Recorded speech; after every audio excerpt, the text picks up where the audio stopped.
Lanky Beat, putting the English Red Rose County of Lancashire on the world's rock and roll map. Yeah.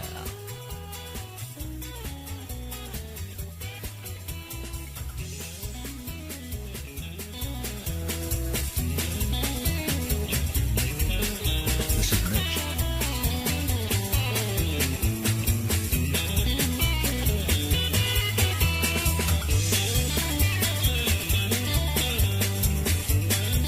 Hi, I'm Bill Hart, and welcome to programme number 9, like we did the show, programme number 9. What have we got packed up for you tonight? We'll be certainly getting in touch with Doug Larby. Doug's come down from Adlington, all the way from Adlington, somewhere where I used to live at one time, and he's come down to tell us a little bit about his life and rock and roll in Lancashire. But meanwhile, we're going to get on with a little bit of music, and here are a band called The Cheaters, mainly called The Cheaters because the musicians just played the overtrack to the backing tracks, and that's why they call themselves The Cheaters. And here is Walk, Don't Run.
Right, a Lanky Cat.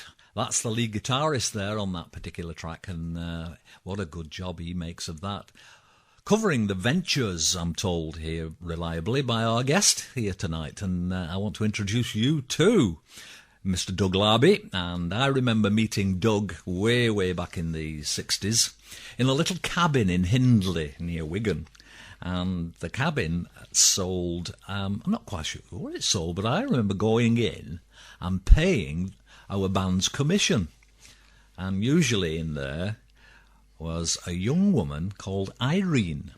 Never knew her kind of second name, but we knew that Irene was in there, and I used to get this smile off Irene, and she used to give me a receipt for my 15% band money, that the commission we used to pay to the LE agency. And suddenly a door would open, and through it would emerge a nice, dapper young man, and the smiling between them always was infectious, and it was always very friendly. And that was Doug Larby. That was my first ever recollection of meeting Doug. Well, welcome back, Doug. It's nearly 50 years. Thanks very much. I didn't need reminding. Thank you very much. Time flies when you're having fun. It does indeed. So, you were working for the LE agency, and Irene was in there, and of course the LE agency was famously run by a guy called William Leyland, and I think most people in Lancashire would have some kind of recollection of William and his dealings with bands in those days. And how come you got involved with that kind of thing? Can you take me back to kind of an era that's kind of relevant, and getting yourself into music and rock and roll and agencies? Because you're coming from a completely different angle to all my previous guests, because mainly they were in bands and they were performers, whereas yourself, you were the management, you were the organisers, you were the guys and gals who were going out and getting the bookings for us bands, weren't you? I mean, yeah, that was it. Although it started long before that. How long before that, I'm not quite sure. And how I got into it, I used to go to Saturday night dances in St Ambrose Hall, Leyland. Right. Which were on top of the bill. In fact, the only thing on the bill was a dance band. Yeah. And we used to go, I can't remember whether we went for the dancing or the girls. Yes, I can, it was the girls. But anyway, eventually attendances dropped to the point where they couldn't afford the band. The band leader carried on running, and believe it or not, they ran a dance with an ordinary domestic record player perched on the edge of the stage. Can you just explain to me what you mean by band and band? You're kind of the modern parlance. Oh, when I say band, dance band, I mean... A band is a rock and roll outfit, isn't it? No. This is not the band, your type of band you're talking about. No, this was strictly come dancing band, but not quite that standard. Right. This was very much, they played a little, very little pop. It was basically quick steps, waltzes, right. Dance. So you're talking about trumpets and saxophones and pianos, double bass, and sequence dancing, which was not sequence, but ballroom, but ballroom dancing. Ballroom, yeah. Anyway, as I say, the main attraction wasn't the dancing, as I've already pointed out. Yeah. And then the attendances were dropping because things were changing. Music was changing. What time? What era? We're talking, I suspect, late 50s, or early 60s. Yeah. I can't remember. Yeah, is the answer.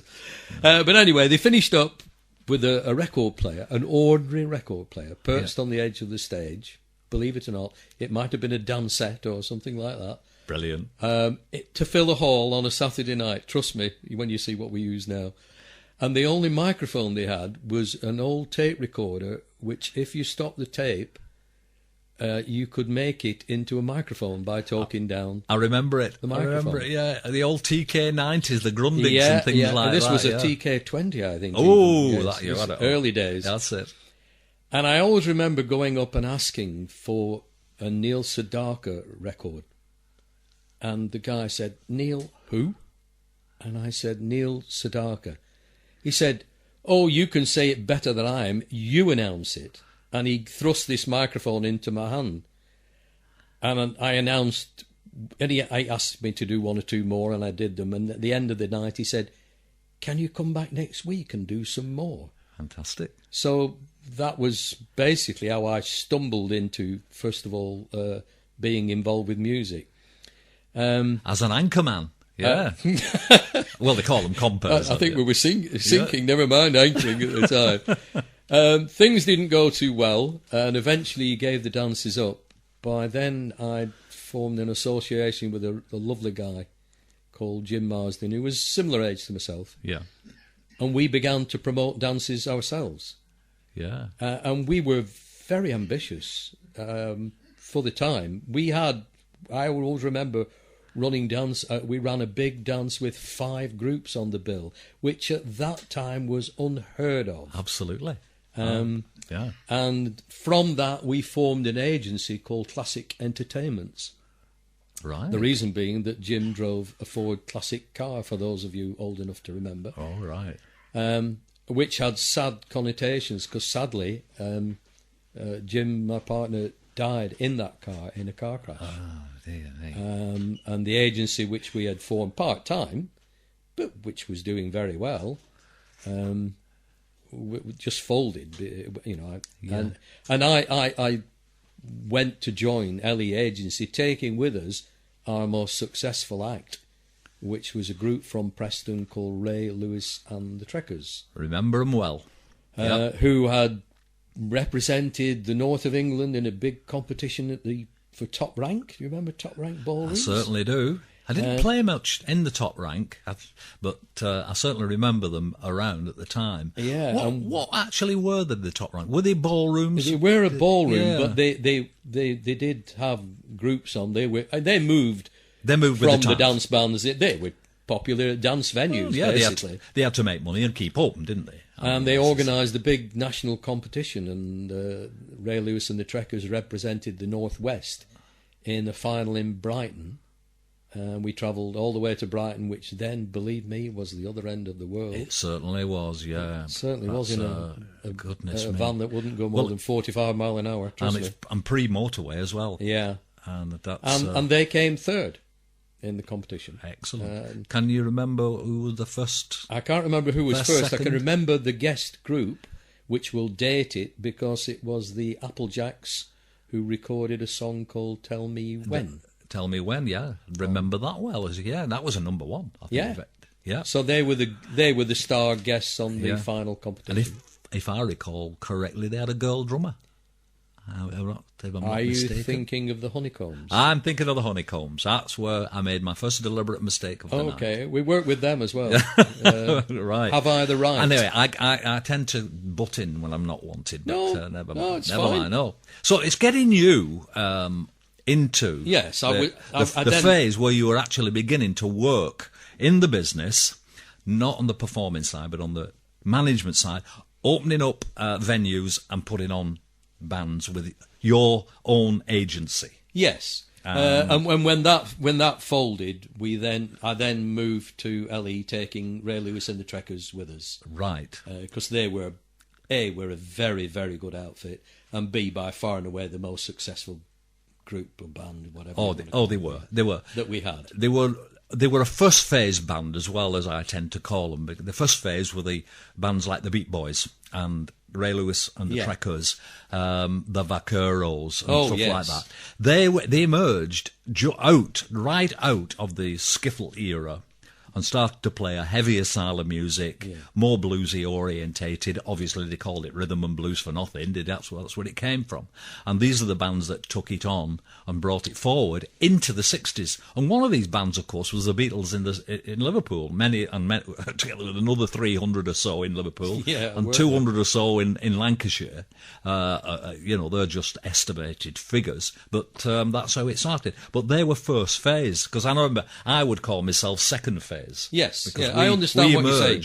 We emerged after these guys, and we kind of towards the mid-60s, whereas these guys were the early 60s, weren't you? Late 50s into early 60s. And so you were in it at the very, very beginning. I mean, what are you trying to say? You're trying to tell me I'm old, Bill. It's okay, I can cope. Yeah. I mean, no, but this experience you've had, because you've had it from the other side, as it were, and you can see how things worked on the other side. You went into LE agency. Now, what did L and E actually stand for? Do you know, I don't think I ever found out. Somebody can answer. Diane's going to answer. Leyland Enterprises. Oh, you see, my wife would have known that. My wife being, of course, the Irene that you spoke about. I know. Who you used to pay your commission to. I know, and I was waiting to kind of get that one in, because you two got married. We did. And of course, you turned up at Lanky Cats about 6, 7, 8 months ago. You walked in, the pair of you, and I thought, oh, fantastic. Yeah. The pair of you walked in, you just looked like the day I last saw you 50 years ago. You mean I've always looked old, Bill? So thanks, Bill. Let's take you into LE agency, and let's get on to some of the jobs that you got to do at LE agency. Give us an idea what this kind of activity entailed. Well, to be honest, although they were an agency, they were booking working men's clubs and ballrooms, the Minarco Ballroom, the Empress Ballroom, well-known venues in Wigan and surrounding district, Parr Hall, Warrington, etc., etc. But my main interest was, has always been, in developing the act, if you will, rather than just booking the groups out as an agent. Yeah. So I got involved, if you will, more on the management side rather than just the agency side. Yeah. Yes, I did agency work, but I was more interested in saying, why don't you try this? Why don't we try that? Yeah, working directly with the bands. Yeah. On material. Material on and stage, style. The product at the end of the day, what they wore and things like that. Is it that? Yeah, I mean, bands usually, yes, in some cases that arose as well, yeah. Fantastic. The answer is, at the end of the day, to make them more professional, more successful. And more marketable and get more money. Exactly. Yeah. Which, of course. And I'm going to try and lead up to now is to take us into some of the music of the era, because you brought some very special stuff here tonight. We're going to move into the first track shortly, which is by a band called The Answers, who you work with. Now, yes, indeed. We'll play this first track, and then we'll go back and retrospectively talk about your meetings with The Answers and some of the music that they subsequently played, and take you through a little bit of history in that particular way. Fine.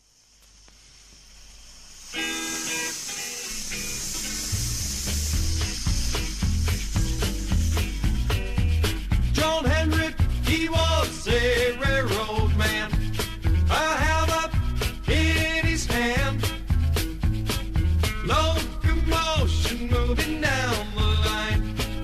Ring out your bell, railroad man, Great Northwestern, Santa Fe, Mississippi line. Railroad man, Great Northwestern, leave a better place behind.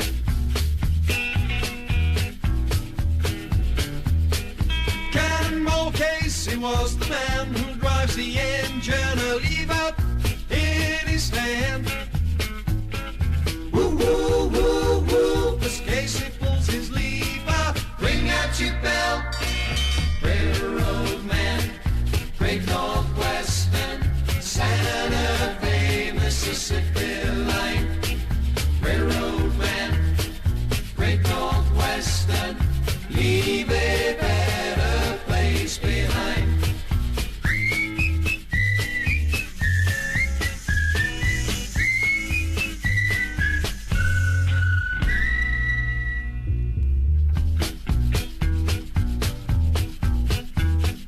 Rolling Bear was a mighty, mighty engine, the railroad across his land.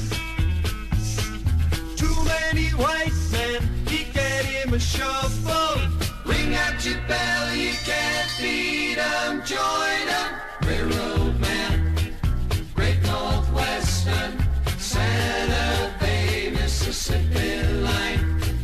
Railroad man, Great Northwestern, leave a better place behind. Railroad man, Great Northwestern, Santa Fe, Mississippi line.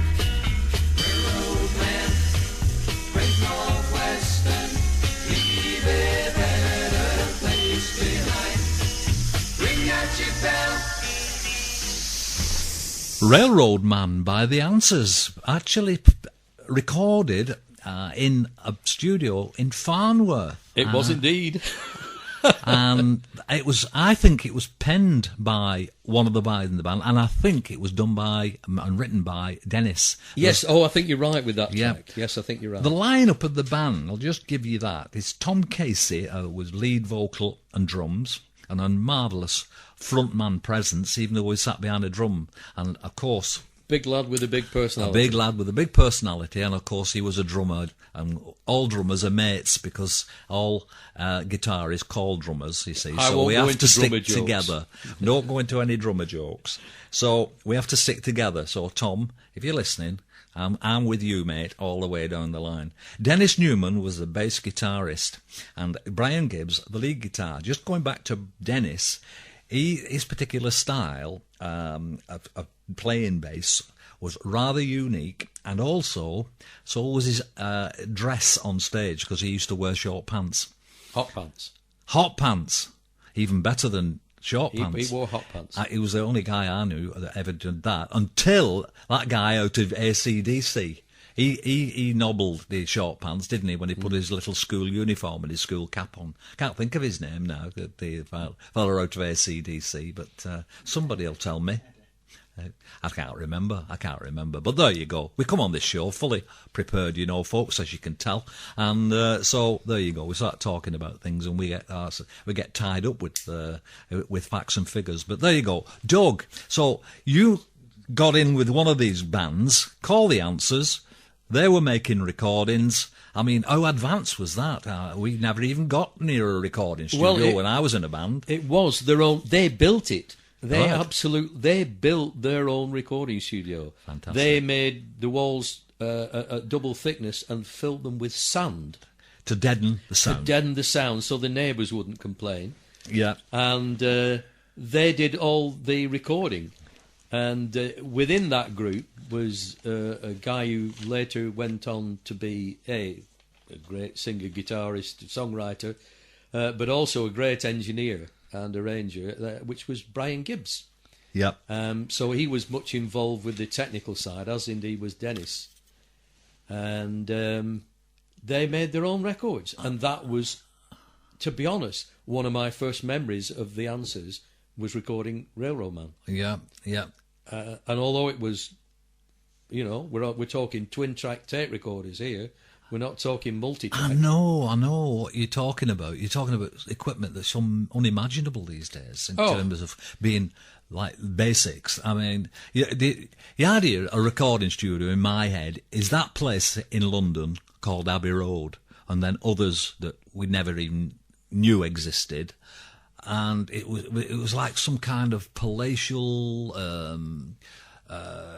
kind of like place. a dream factory, really. Yeah, dream factory. There was orchestras, 40-piece, 50-piece orchestras all in there and things like that. And of course it was like that in a way. But the actual sound recording equipment was not much better than the one they had in Farnworth, really, wasn't it, when you think about it? Well, no, it was better. But Yeah. can I tell you, the equipment that they used in Farnworth, the equipment that is available to people in their own front room now is probably 50 times Yeah. better now Yeah. than it was then. To make that sound that they got was a lot of hard work and a lot of trial and error. Yeah.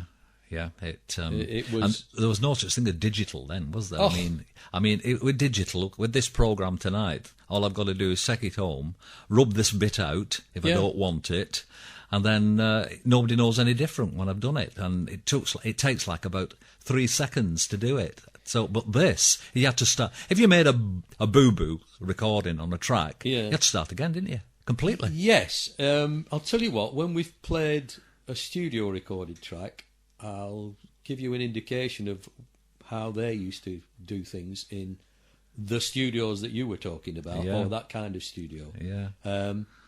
And I think people today will just go, what? Yeah. Because it was just so basic. Yeah. But they made it work. Yep, in hard work and dedication. Yeah. And of course they were talented lads, Oh. not just talented musicians, but talented Yes. in every which way, Yeah. weren't they? Bright lads, no doubt about it.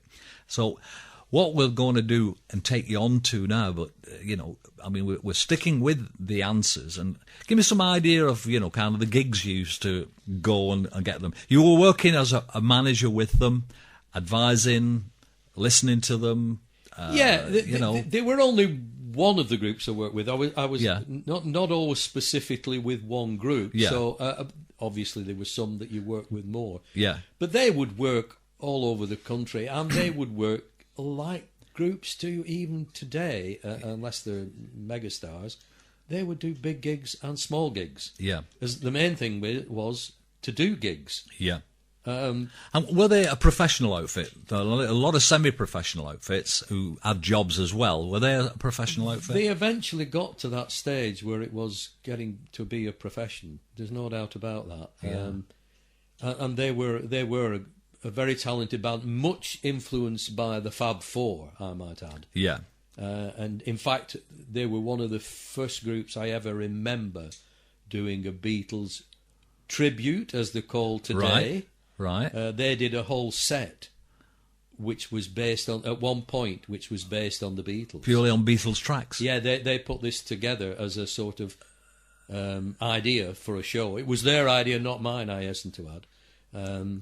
I'm still not keen on tribute acts, but there you go. It's another story. Well, yeah.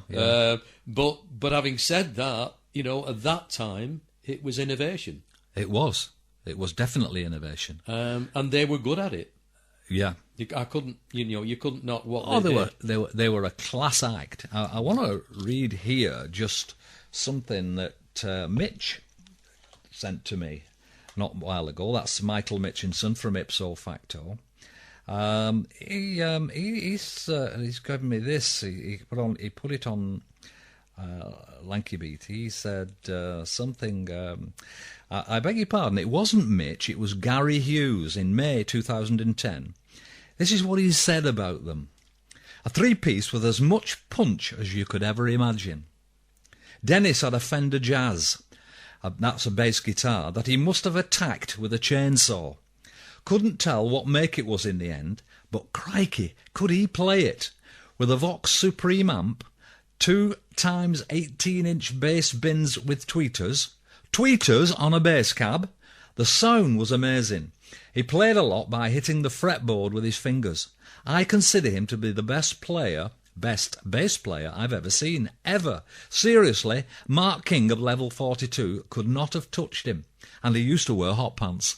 That's what Gary said. There's confirmation about him, and what an accolade is that about one of the guys in the band? And that was just one of them, because they all had particular. They were a talented guys, but that's not. And we've got another track lined up, haven't we, Doug? What's this one? Well, eventually they had a couple of singles issued by Spark Records, which are, as most tracks were in those days, augmented. So you've not got the basic Answers sound that you just heard on Railroad Man, but it is the Answers. It was their name on the label, and they performed on the disc. Yeah. I mean, you said they've got, made records. How did they come to make records? You needed a contract, didn't you? Yeah, to be honest, I hand on heart, I can't remember the exact circumstances. But, we were always punting for people, to be recording artists. Yeah. Excuse me. And this had got stemmed back from early days, from... excuse me. Yeah. From the Long and the Short days, who were recorded on Decca, who I was involved with to some extent as well. So we had contacts with the record industry, and at some point along the way, somebody picked up on the Answers, and although they didn't enjoy the success maybe recording-wise they deserved, you can understand why they wanted them. There was always a big leap, quantum leap, wasn't there, from live music into recorded music, and to make that transition and make it pay was always like, it's the mystery of the universe, the almighty mystery of the universe. Some bands could, some bands couldn't. The big thing that came to mind was the Beatles transition from a stage show, which was amazing, into the recording studio. Yeah. And yet one of the best bands in Liverpool, two of the best bands in Liverpool were King Size Taylor and the Dominoes, and the Big Three, and even Rory Storm. They were massive in Liverpool. On a stage, you couldn't be touched. But put them in a recording studio, and it just didn't work. And what a shame. Yeah, it didn't. And this goes again and again and again and again, doesn't it, for different bands? And I think the Answers fall into that category, unfortunately. Yeah, probably. There's a lot of them. You need to be able to do the recording, but you need a lot of luck as well. You do. And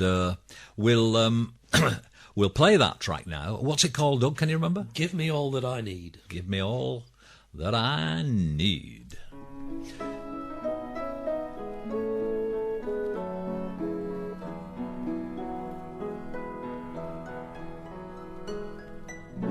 What know I of life? Little compared to some. But I know what living is, 'cause I love someone.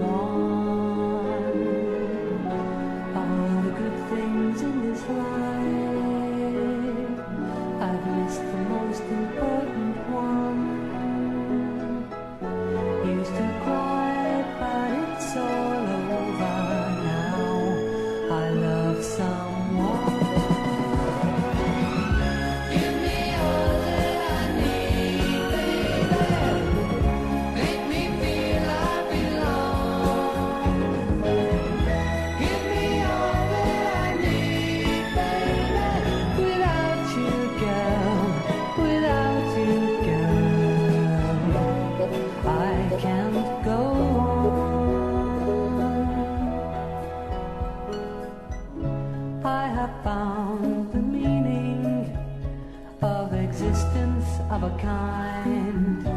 In my own unthinking way, I wandered on, though I was blind. Now I can see clouds drift away that hide the sun. What is life but to be loved and to love someone? You don't know what living is till you love someone. Give me all that I need, baby. Make me feel I belong. Give me all that I need, baby. Without you, girl, without you, girl, I can't go on. I can't go on. I can't go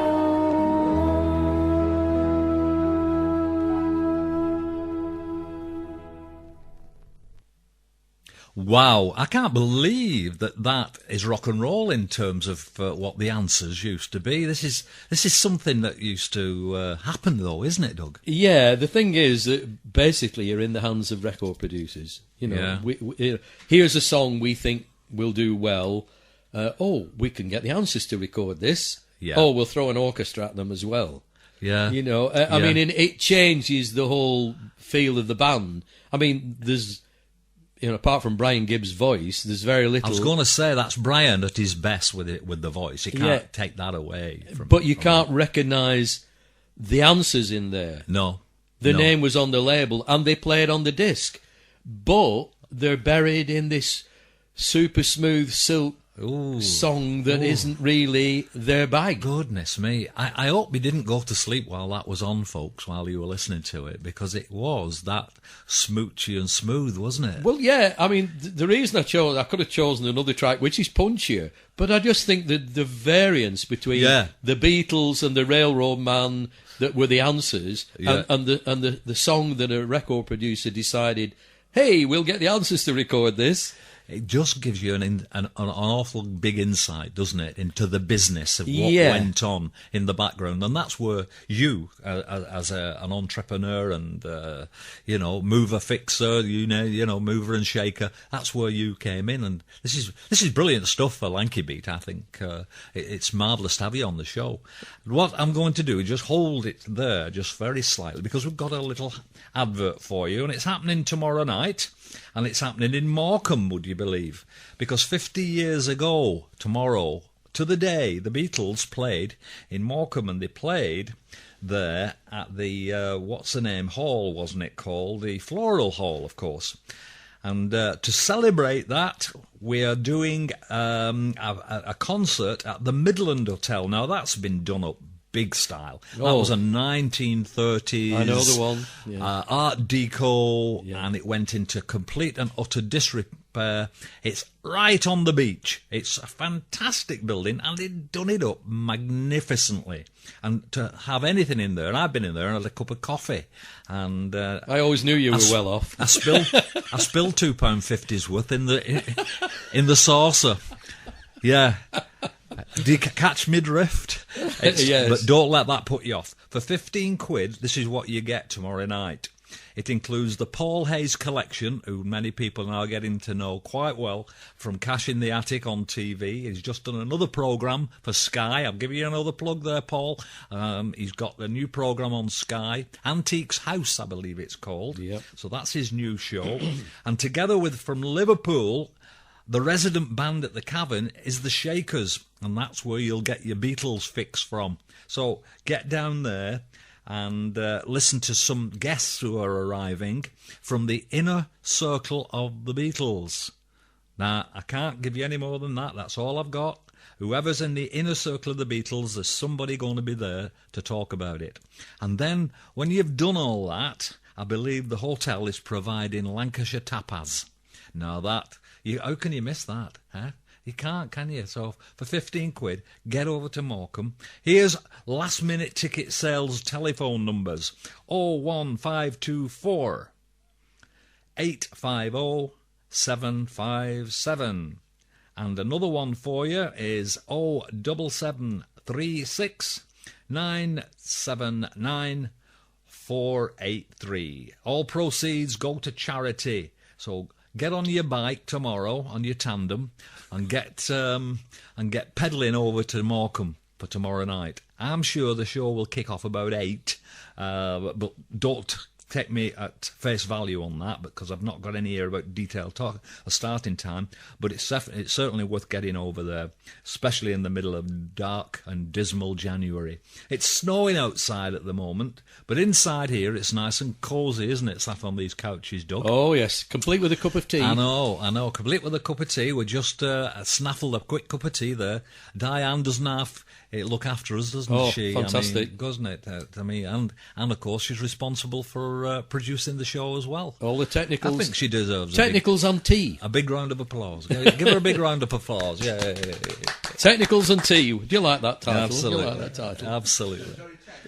Right, back to you, Doug. Now then, what about any other bands that you might be thinking of that you'd like to kind of talk about? I mean, we mentioned a magic name as far as a lot of people are concerned in this area, Brian Gibb from The Answers, who later on, of course, went to be part of the wonderful, wonderful Rainbow Cottage. Fantastic, yes. A band who I was very, very heavily involved with. Yeah. And proud to have been so. They were an amazing, talented outfit. Yeah. Just to put some chronology on it, the Rainbow Cottage were originally a band from Wigan. Yes. And they were called the Kibbos. Kibbos. And the reason for that was? They were all left-handed. All 4 of them? Yep. Were left-handed, weren't they? Yep. And which is, I suppose, completely and utterly unique, maybe. But we'll never know that. Well, very rare if it's not unique. Certainly, yeah. Because I always remember Graham, the bass player, played a right-handed bass. He did. Strung right-handed and turned round and played upside down. That's because you couldn't really buy left-handed guitars at the time. I mean, it was only like latterly. It didn't stop him becoming one of the best bass players Absolutely. ever. And God bless him, R.I.P. did Graham. Yeah, no longer with us, a sad loss. He certainly went before his time. There's no question about it. Great talent and a lovely guy. He'd have been up Lanky Cats like a shot. Wow, would he? Well, he'd have been running it by now. Probably, yeah. You're not kidding. Fabulous, fabulous guy. One of the most memorable guys. I know. Yeah. I know. Everybody loved Graham. It was marvellous. So, what kind of involvement then did you have? They were a Kibbos, a typical Wigan band, and then moving on into that era. Yeah, there was a change of lineup eventually, which became the most established Rainbow Cottage lineup, and I got involved with producing the act to an extent, helping.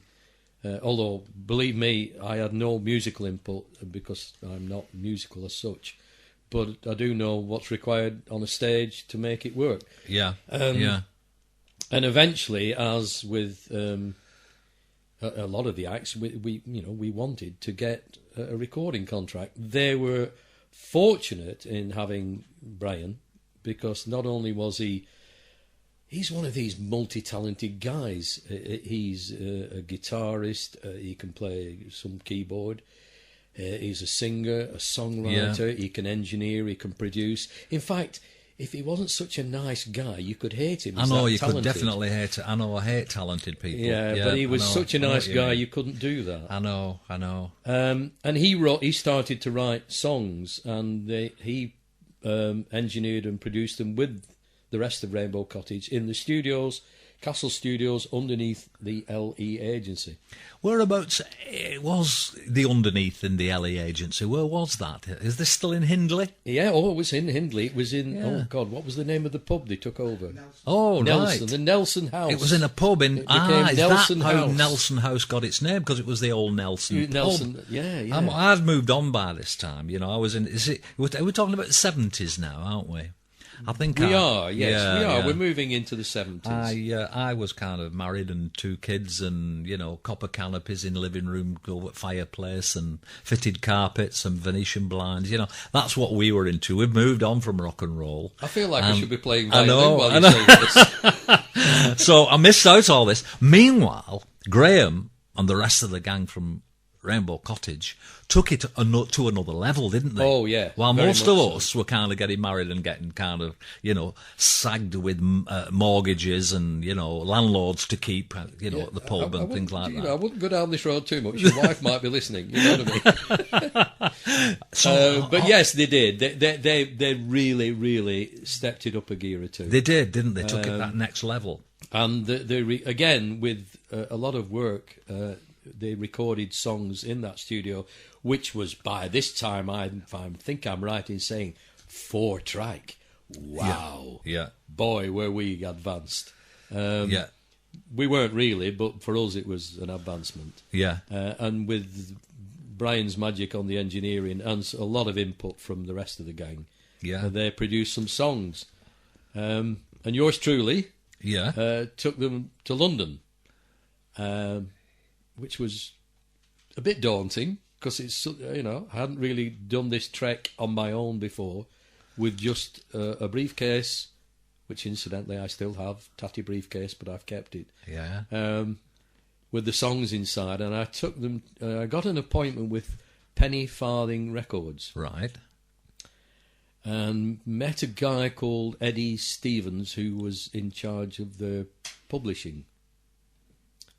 Played in the tracks, and he was very interested. He played them to the boss, who is a gentleman, or was a gentleman called Larry Page. Right. Think of the Trogs, Right. right? He produced the Trogs. Yeah, I'm getting there with and you on Venus. that. Yeah. The song Venus by... can't remember the name Yeah. of the band. Somebody remember. that- Shocking Blue. That's Shocking Blue. it. Yeah, Right. did the original version of Venus. Right. He did lots of... he was very successful. He was a mover and a shaker, Larry, Yeah. rather than a musician, but he had an ear. Yep. He wasn't the best musical ear, but he had a commercial ear. Yeah. Anyway, the upshot was that the answer came back when they came back to the office with him and said, and Eddie said, "We like the song, we'll buy the song."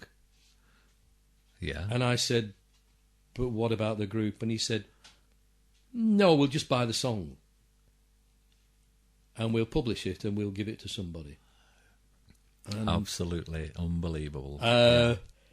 Don't get me wrong, this was Brian's song. Yeah. And I'm in my own mind thinking I'm not going to do this deal, and at the same time thinking if I go back and say to Brian, I could have sold your song but I didn't. What a dilemma.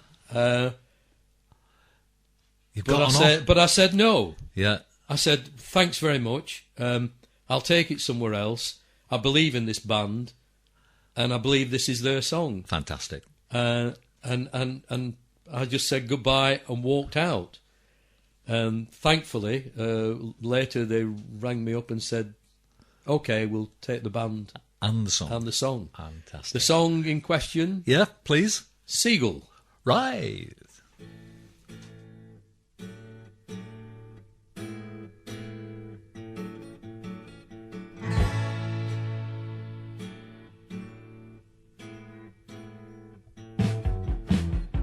Feel the morning air when it comes rushing through your wings. You're the tops 'cause you are looking down on everything. You don't know it, but you are so lucky to be free. And I would give you anything to change places with me.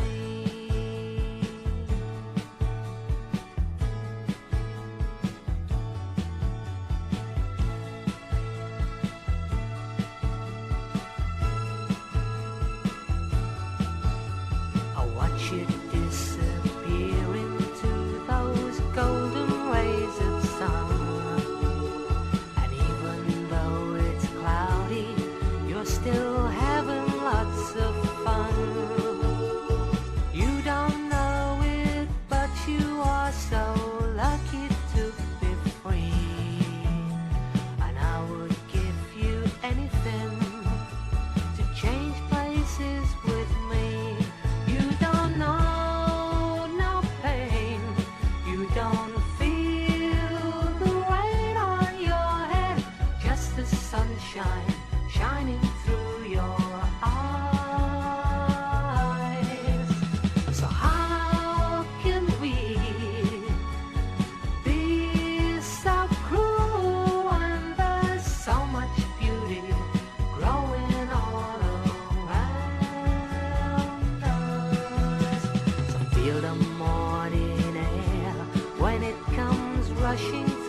your wings. You're the tops 'cause you are looking down on everything. You don't know it, but you are so lucky to be free. And I would give you anything to change places with me. To change places with me. To change places with me.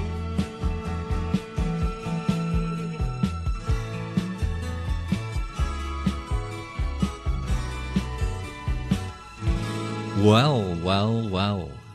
And Doug's just been telling me there, just while that song was playing, that Seagull is the title of the song, but Seagull is one of the few songs that doesn't mention the title. Yep, doesn't have seagull in it anywhere. You listen to the song, never mentions seagull. It's about a seagull, and it was written, apparently, or the idea came, on Leon Solent Beach, when Brian and the rest of the guys, no doubt, were topping up their tans. Yeah. They were down south where they used to play quite a lot of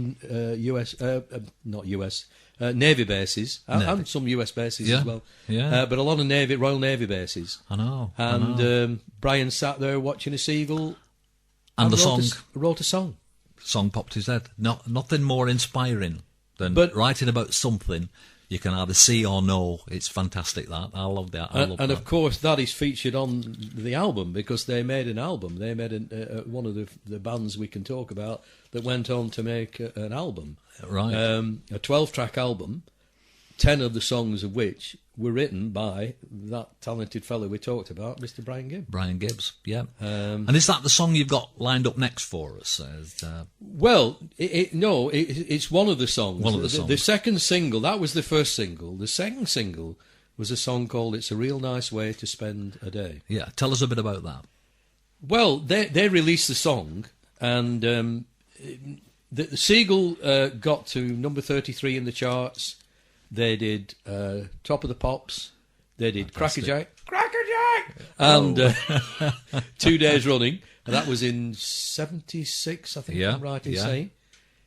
Well, you can date it, because on the show was a young fella who just made his first record, who we got to know. He was a lovely guy. He was on both shows with us, sang live and was great. A man called Billy Ocean. Really? And Love Really Hurts Without You. Right, yeah. And the number one at the time was Tina Charles, I Love to Love. Yeah, yeah. So 76. 1976, goodness me. And as I say, Brian wrote 10 of the songs on the album, which gives you some indication of his prowess as a songwriter. Absolutely prolific, wasn't he? And we started this conversation with a group called Ray Lewis and the Trekkers. Yeah, we did. Later in life, as we do, as I've done with you and other people, we meet up again. Yes, we and did. I met up with Baz Roberts, who was the original drummer of Ray Lewis and the Trekkers. Yep. Great drummer, great guy. Absolutely. And he was involved, along with his partner, with a church for whom I did some concerts, because I do one-man concerts, and which was another story. But anyway, yes, that's how we got back together. We'll get into that, don't worry. Oh, no, I'm not worried about that.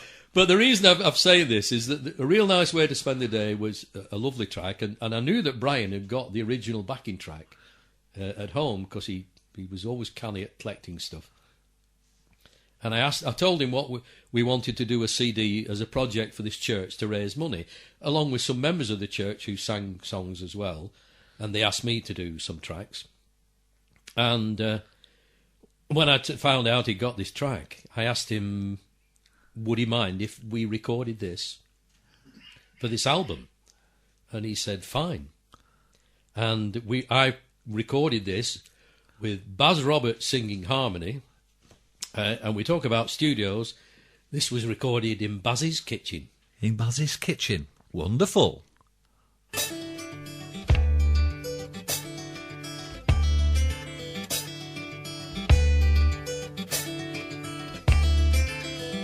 Felt like it's time to take a walk along the beach and to see what depths my imagination could reach. I feel like I could keep on searching forever. It's Nice to see good weather, but it's a real nice way to spend the day. To see your second generation heart at play. Yes, it's a real nice way to spend the day. Sit back and relax and find tomorrow in today.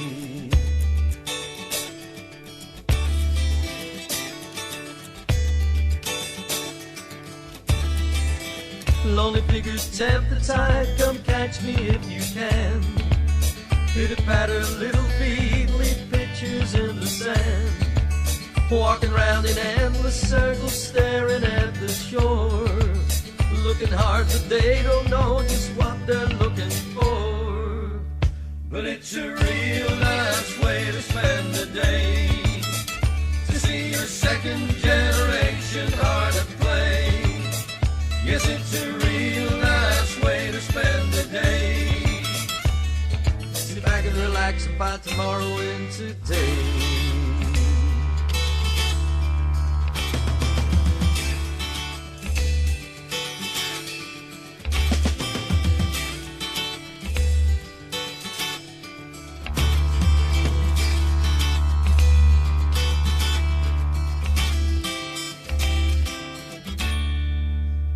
But it's a real nice way to spend the day.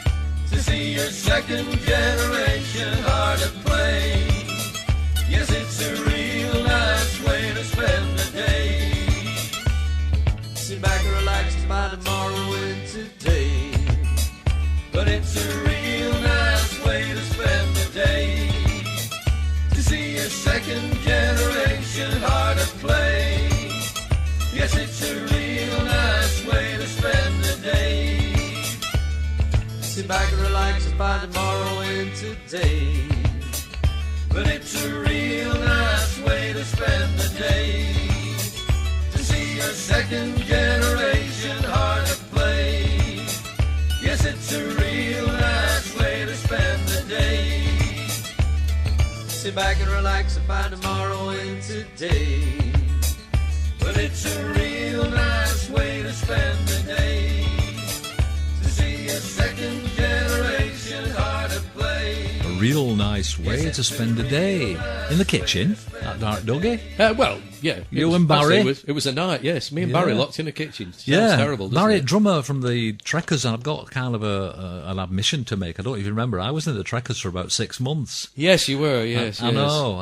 It didn't work really for me being in the Trekkers, but I tell you what, I didn't enjoy being with them lads. Oh, you they know, were good lads. The musical side of things, I don't think I was ready and up to it to be. You know, I had to move up a level, and I didn't really crack it. That's from my own personal point of view. And but I'd certainly enjoyed going to South Wales, for a trip or two, and. The two lads, the three lads, should I say. Mike Hurst, God bless him now. Yeah, because, of course, they became Mike Hurst and the Trekkers. We've not really mentioned and that. I know. And we should have done. I know. We should have mentioned Mike Hurst and the Trekkers. Oh, he was... Yeah, Mike Hurst, God bless him, he's no longer with us. He's no longer with us. Paul Nicol no longer with us. Yeah, bass player. And Dave Hall, I believe, is still rocking away somewhere in Preston. Dave and Baz are now playing in the Old Peculiar Band. The Old Peculiar Band. I'd heard about that, yeah. Which is like a Lancashire folk rock? Not really, no. It's more like...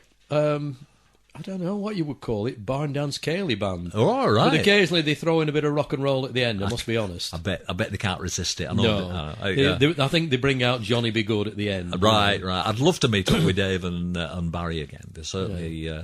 And I was in Preston interviewing a guy called Phil Eves in Preston, and he's a friend of Paul Nichol's wife. Oh yeah, Lynn, yeah, I know. And they just round the corner. He goes to the social club, and that's where Lynn goes. And sometimes from Horwich comes down Mike's wife, Linda. Yeah.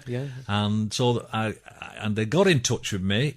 I got a telephone call. I wasn't there. My wife answered and Linda said she'd ring back sometime, and never has done. Linda, please, if you can, get back in touch and then we can have a little chat. Well, I or a haven't get met together. either of them for years, but I I mean, know. Mike Hurst was a cracking singer. Absolutely, and he's got the persona as Yeah, well, hasn't he? He's got everything. I remember talking about South Wales. I remember being with the Trekkers with him in South Wales when Tom Jones had just released Green, Green Grass of Home. Yeah.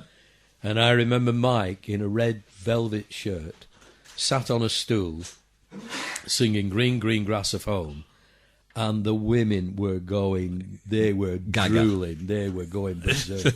Because he was good. He was, Of course he was. He held that frontman position. Oh, yeah. He Superbly. he had a great voice. I mean, the things I saw from the Trekkers Gym has just raised my...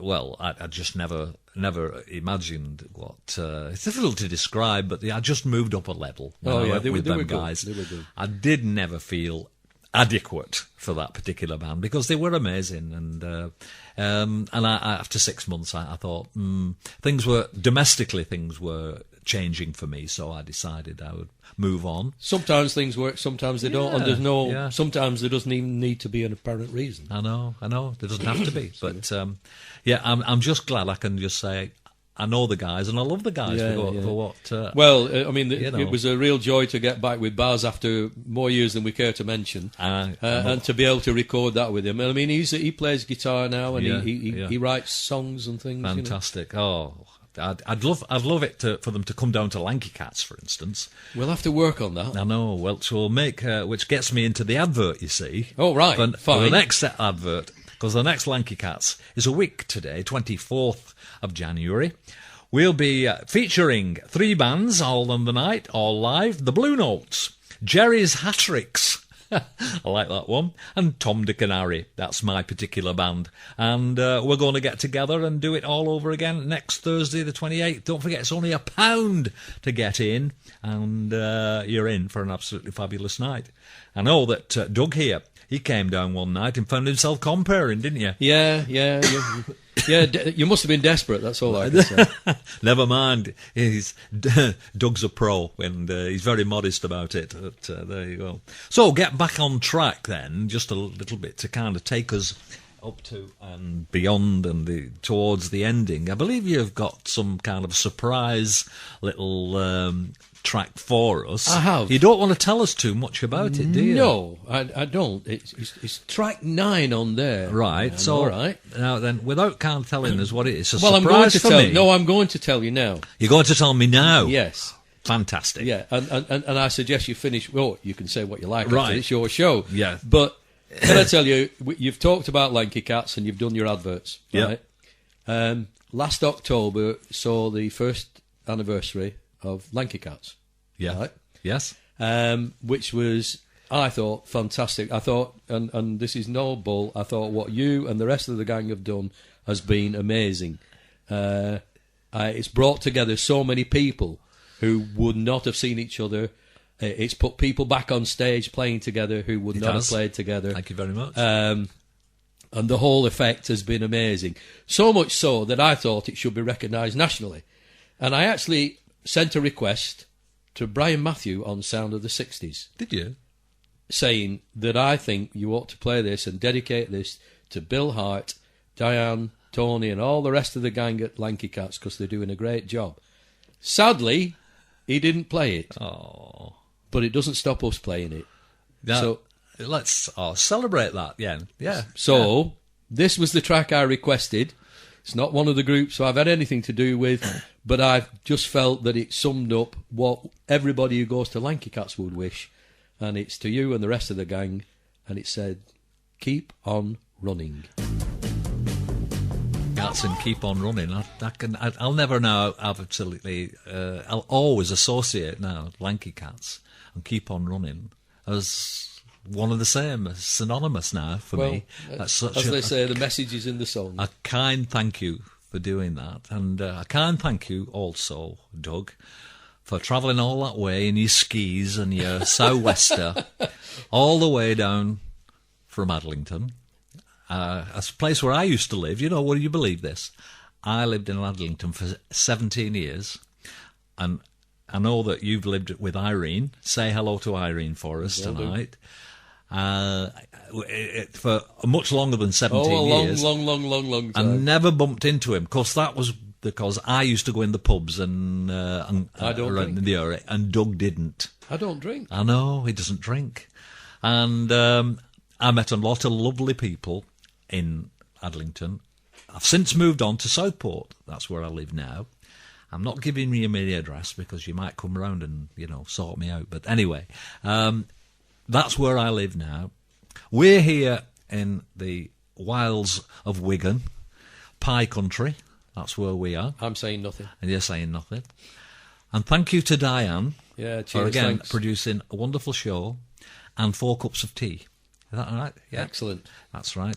It's 4 cups of tea because she doesn't drink tea herself. That's what I believe. Yeah. Right, okay. So there you go. We're going to play out, folks. We've enjoyed the show. I hope you've enjoyed listening. We certainly have enjoyed putting everything together. I know here and now we're going to have Doug back because we've only just scratched the surface with other bands that we haven't even talked about yet, like Harlem John's Reshuffle. Wow, yeah. We've got other things to talk about as well throughout his entire career, because he hinted before he does a performance, and we have to find out yet what all that is about. I know, but I want Doug himself to be able to tell you. Thank you very much for listening.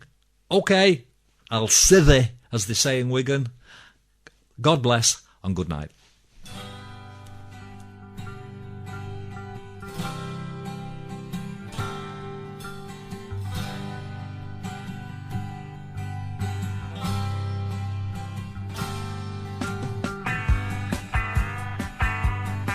Well, I've been running down the road trying to loosen my load.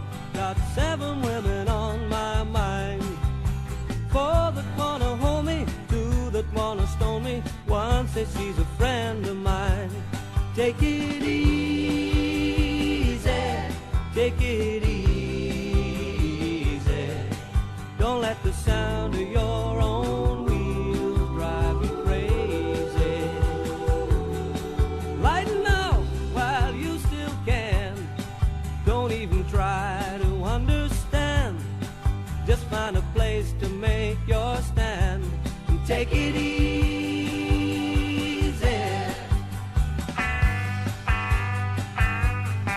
Well, I've been standing on a corner in Winslow, Arizona. It's such a fine sight to see. It's a girl, my lord, in a flatbed Ford, slowing down to take a look at me. Come on, baby, don't say maybe. I gotta know if your sweet love is gonna save me.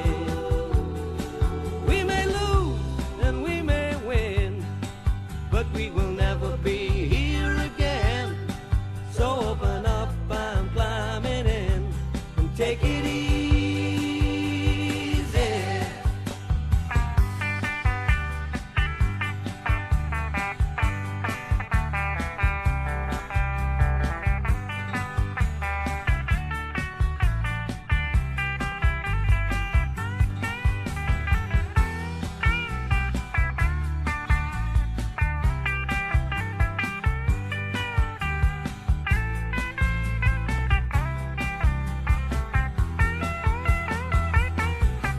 Well, I've been running down the road trying to loosen my load. Got a world of trouble on my mind. I'm looking for a lover who won't blow my cover. It's so hard to find. Take it easy, take it easy. Don't let the sound of